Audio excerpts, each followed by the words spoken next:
بسم الله الرحمن الرحيم.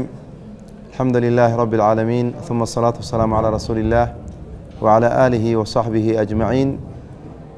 waxaan rabaa inaan halkan ka caddeeyo arrin labadan beri ama dhowrkan beri social mediaha aada u wareegeysay ee ku saabsan caafimaadka iyo badqabka fadiilad sheekhina sheekh maxamed umal.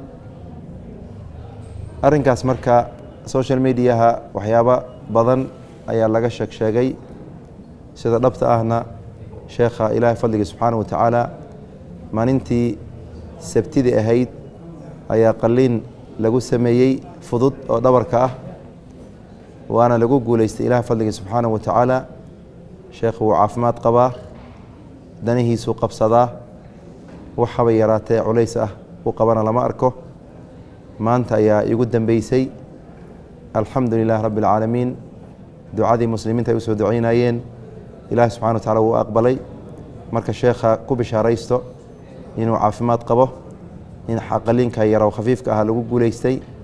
ilaahayna subxaana wa tacaala mar dhow waxaan rajo ka qabnaa inuu noo yimaado oo camalkii khayriga ah oo dacawiga ahaa iyo ummadda hagitaankeedii aada ogeydeen inuu halkii nooga sii wado, cumrigiisana allah barakeeyo, caafimaad buuxana ilaahay hasiy subxaana wa tacaala. qolyaha viuska ka raadina sheekha xanuunkiisa ama geeridiisana ku bishaaraysto, faa'iide ma lahna hawsha iyada ah. sheekhana insha allahu tacaala wuu nabad qabaa, wuuna bad qabaa.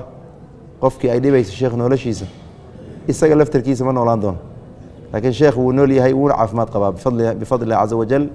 marka dhammaanteen aan usoo ducayna, inta xanuunsana muslimiintana ilaah subxana wa taala caafiyo, inta dhimatayna allah u naxariisto, inta lunsan oo dadka xanuunkooda iyo geeridooda views ka raadin allah soo hanuuniyo. hada wallahu aclam. sala allahu waslam abdi rasul mustafa.